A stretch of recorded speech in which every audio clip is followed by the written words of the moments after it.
Hi friends, ಎಲ್ಲರೂ ಹೇಗಿದ್ದೀರಾ? ನಾನು ಮಾತ್ರ ತುಂಬಾನೇ ಚೆನ್ನಾಗಿದ್ದೀನಿ. ನೀವು ಕೂಡ ಅಷ್ಟೇ ಚೆನ್ನಾಗಿದ್ದೀರಾ ಅಂತ ಭಾವಿಸ್ತಾ ಇದ್ದೀನಿ. ಫ್ರೆಂಡ್ಸ್, ಯಾರಿಗೆಲ್ಲ ಆಲೂ ಪರೋಟ ಮಾಡೋದು ತುಂಬ ಕಷ್ಟ ಅನ್ಕೋತಿರಲ್ಲ, ಅಂಥವರು ಮಿಸ್ ಮಾಡ್ತೀನಿ ಈ ವಿಡಿಯೋನ ಪೂರ್ತಿ ನೋಡಿ ಫ್ರೆಂಡ್ಸ್.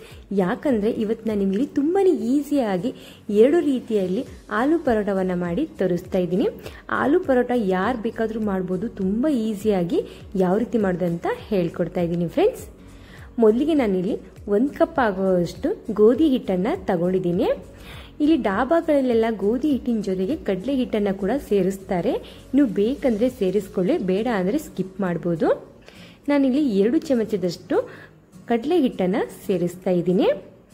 ನಂತರ ಇದಕ್ಕೆ ನಾನಿಲ್ಲಿ ಅರ್ಧ ಟೀ ಸ್ಪೂನ್ ಆಗೋಷ್ಟು ಅರಿಶಿನ, ರುಚಿಗೆ ತಕ್ಕಷ್ಟು ಅಚ್ಚ ಖಾರದ ಪುಡಿಯನ್ನು ಇಲ್ಲಿ ಸೇರಿಸ್ತಾ ಇದ್ದೀನಿ.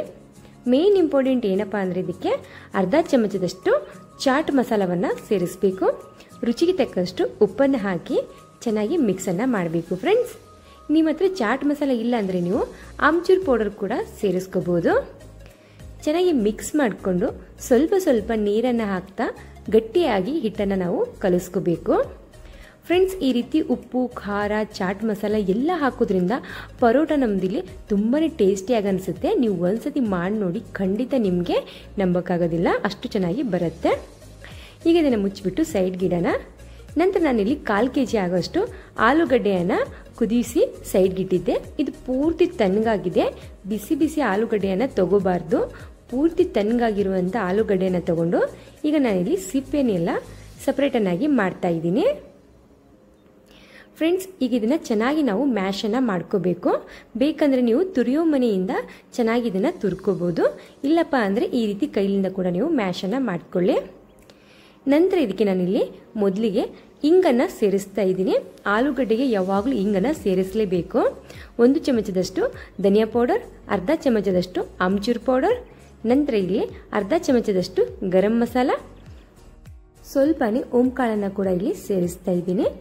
ನಂತರ ಇದಕ್ಕೆ ನಾನಿಲ್ಲಿ ಜೀರಿಗೆ ಮತ್ತು ಸೋಂಪನ್ನು ತರಿಯಾಗಿ ರುಬ್ಬಿಟ್ಟು ಸೇರಿಸ್ತಾ ಇದ್ದೀನಿ ಫ್ರೆಂಡ್ಸ್. ನಂತರ ಇದಕ್ಕೆ ಒಂದು ಬಾಣಲಿಯಲ್ಲಿ ನಾನು 1 ಚಮಚದಷ್ಟು ಎಣ್ಣೆಯನ್ನು ಬಿಸಿ ಮಾಡಿಕೊಂಡು ಒಂದು ದೊಡ್ಡ ಗಾತ್ರದ ಈರುಳ್ಳಿಯನ್ನು ಸಣ್ಣ ಸಣ್ಣ ಪೀಸಸ್ ಆಗಿ ಕಟ್ ಮಾಡಿಕೊಂಡು ಸೇರಿಸ್ತಾ ಇದ್ದೀನಿ. ಇಲ್ಲಿ ರುಚಿಗೆ ತಕ್ಕಷ್ಟು ಉಪ್ಪನ್ನು ಕೂಡ ಸೇರಿಸ್ತಾ ಇದ್ದೀನಿ. ಈಗ ಚೆನ್ನಾಗಿ ಇದು ಮೆತ್ತಗಾಗೋವರೆಗೂ ಫ್ರೈ ಮಾಡ್ಕೋಬೇಕು. ಈಗ ಇಲ್ಲಿ ಈರುಳ್ಳಿ ಕಲರ್ ಕೂಡ ಚೇಂಜ್ ಆಗಿದೆ. ನಾನಿಲ್ಲಿ ರುಚಿಗೆ ತಕ್ಕಷ್ಟು ಹಸಿಮೆಣಸಿನಕಾಯಿ, ಶುಂಠಿ, ಬೆಳ್ಳುಳ್ಳಿ, ಕೊತ್ತಂಬರಿ ಸೊಪ್ಪನ್ನು ಪೇಸ್ಟನ್ನಾಗಿ ಮಾಡಿ ಸೇರಿಸ್ತಾ ಇದ್ದೀನಿ. ನೀವು ಬೇಕಂದರೆ ಸಣ್ಣ ಸಣ್ಣ ಪೀಸಸ್ ಆಗಿ ಕಟ್ ಮಾಡಿಕೊಂಡು ಸೇರಿಸ್ಕೋಬೋದು. ನನ್ನ ಮಗ ಇಲ್ಲಿ ಚಿಕ್ಕವನಿದ್ದಾನೆ, ಸೊ ಅವನಿಗೆ ಬಾಯಲ್ಲಿ ಸಿಕ್ಕರೆ ತಿನ್ನೋದಿಲ್ಲ ಅನ್ನೋ ಕಾರಣಕ್ಕೆ ನಾನು ಯಾವುದಾದ್ರೂ ಆಯಿತು ಪೇಸ್ಟನ್ನು ಮಾಡಿ ಸೇರಿಸ್ತೀನಿ. ನಂತರ ನಾನಿಲ್ಲಿ ಆಲೂಗಡ್ಡೆ ಮತ್ತು ಮಸಾಲೆಯನ್ನು ಕೂಡ ಇಲ್ಲಿ ಸೇರಿಸ್ತಾ ಇದ್ದೀನಿ. ಈಗ ಚೆನ್ನಾಗಿ ನಾವು ಇದನ್ನೆಲ್ಲ ಮಿಕ್ಸನ್ನು ಮಾಡಿಕೊಂಡು ನಂತರ ಗ್ಯಾಸನ್ನು ಆಫ್ ಮಾಡಿ ಸ್ವಲ್ಪ ಹೊತ್ತು ತಣ್ಣಗಾಗಲು ಬಿಡಬೇಕಿದನ್ನು ಫ್ರೆಂಡ್ಸ್. ನಾನು ಮೊದಲು ಆಲೂಗಡ್ಡೆ ಜೊತೆಗೆ ಡೈರೆಕ್ಟ್ ಈರುಳ್ಳಿಯನ್ನು ಸೇರಿಸಿ ಪರೋಟವನ್ನು ಮಾಡ್ತಿದ್ದೆ. ಈ ರೀತಿ ನಾನು ಬಿಸಿ ಮಾಡ್ತಾ ಇರಲಿಲ್ಲ. ಸೊ ಇದು ನಮ್ಮ ಅಣ್ಣ ನನಗೆ ಹೇಳ್ಕೊಟ್ಟಿರುವಂಥ ಒಂದು ಟ್ರಿಕ್ಕು. ಸೊ ಅವರು ಆರ್ಮಿಯಲ್ಲಿದ್ದಾರೆ. ಸೊ ಆರ್ಮಿಯಲ್ಲಿ ಎಲ್ರಿಗೂ ಇದೇ ರೀತಿ ಪರೋಟವನ್ನು ಮಾಡಿಕೊಡ್ತಾರೆ ಅಂತ ಒಂದ್ಸತಿ ಹೇಳಿದರು.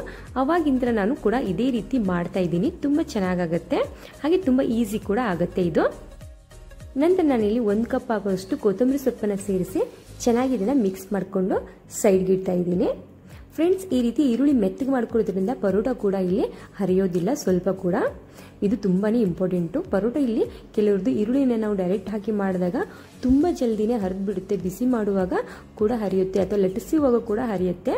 ಈ ರೀತಿ ನಾವು ಈರುಳ್ಳಿ ಮೆತ್ತಗೆ ಮಾಡಿ ಹಾಕೋದ್ರಿಂದ ಸ್ವಲ್ಪನೂ ಪರೋಟ ಇಲ್ಲಿ ಹರಿಯೋದಿಲ್ಲ. ಇದೇ ಮೇನ್ ಇಂಪಾರ್ಟೆಂಟ್ ಇದರಲ್ಲಿ. ನಾನು ಇಲ್ಲಿಗೆ ಚಿಕ್ಕ ಗಾತ್ರದ ಒಂದು ಉಂಡೆಯನ್ನು ಮಾಡ್ಕೊಂಡಿದ್ದೀನಿ. ಈ ರೀತಿ ಉಂಡೆಯನ್ನು ಮಾಡಿಕೊಂಡು ಒಣ ಹಿಟ್ಟಿನಲ್ಲಿ ಡಿಪ್ ಮಾಡಿ ನಾವು ಚಪಾತಿ ಎಲ್ಲ ಯಾವ ರೀತಿ ಮಾಡ್ತೀವಲ್ಲ ಅದೇ ರೀತಿಯಾಗಿ ತುಂಬಾ ತಿಳುವಾಗಿ ಮಾಡ್ಕೋಬೇಕು. ಜಾಸ್ತಿ ದಪ್ಪ ಕೂಡ ಮಾಡ್ಕೋಬಾರ್ದು. ಈ ರೀತಿ ಮಾಡಿಬಿಟ್ಟು ಮಕ್ಕಳಿಗೆ ಟಿಫಿನ್ ಬಾಕ್ಸ್ ಕೊಡೋಕ್ಕೆ ತುಂಬ ಈಸಿ ಆಗುತ್ತೆ. ಸೊ ಇದು ಮಾತ್ರ ತುಂಬ ಇಷ್ಟ ಆಗುತ್ತೆ ನನಗೆ ಚೌಕು ಮಾಡೋದ್ರಿಂದ. ಈಗ ನಾನಿಲ್ಲಿ ಆಲೂಗಡ್ಡೆ ಮಿಶ್ರಣವನ್ನು ಇದರ ನಡುವಿಗೆ ಸೇರಿಸ್ತಾ ಇದ್ದೀನಿ. ಈ ರೀತಿ ಕೈಯಿಂದ ಚೆನ್ನಾಗಿ ಸ್ಪ್ರೆಡ್ ಮಾಡಿಕೊಂಡು ನಂತರ ನಾವು ಸೈಡ್ಗಿರುವಂಥ ಹಿಟ್ಟನ್ನು ಈ ರೀತಿ ಫೋಲ್ಡ್ ಮಾಡಬೇಕು ಫ್ರೆಂಡ್ಸ್. ಮಕ್ಕಳಿಗೆ ಈ ರೀತಿ ಬಾಕ್ಸ್ ಮಾಡಿಕೊಡಿ, ತುಂಬ ಚೆನ್ನಾಗಿ ಅನಿಸುತ್ತೆ. ನೋಡೋಕ್ಕೂ ಕೂಡ ತಿನ್ನೋಕ್ಕೂ ಕೂಡ ಅಷ್ಟೇ ಚೆನ್ನಾಗಿ ಅನಿಸುತ್ತೆ. ಹಾಗೆ ತುಂಬ ಬೇಗನೆ ನಾವು ಇದನ್ನು ಮಾಡ್ಬೋದು. ಈ ಶೇಪು ಸ್ವಲ್ಪನೂ ಎಲ್ಲೂ ಹರಿಯೋದಿಲ್ಲ.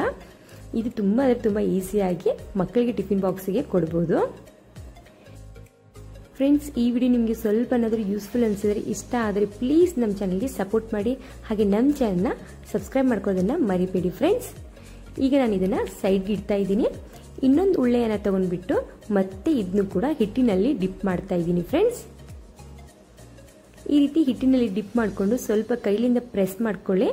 ನಂತರ ನಾವು ದಂಡಿ ಅಂತೀವಿ ನೋಡಿ, ಈ ರೀತಿಯಾಗಿ ನಾವು ಲಟ್ಟಿಸ್ಕೋಬೇಕು. ನಡುವಿಗೆ ಜಾಸ್ತಿ ಲಟ್ಟಿಸಬಾರ್ದು, ಕೇವಲ ದಂಡಿ ಮಾತ್ರ ಇದನ್ನ ಲಟ್ಟಿಸ್ಕೋಬೇಕು. ಒಂದು ಅಂಗೈಯಷ್ಟು, ಈ ರೀತಿ ಅಂಗೈಯಷ್ಟು ಲಟ್ಟಿಸ್ಕೊಂಡ್ಬಿಟ್ಟು ನಂತರ ಇದಕ್ಕೆ ನಾವು ಆಲೂಗಡ್ಡೆ ಮಿಶ್ರಣವನ್ನು ಸೇರಿಸಬೇಕು.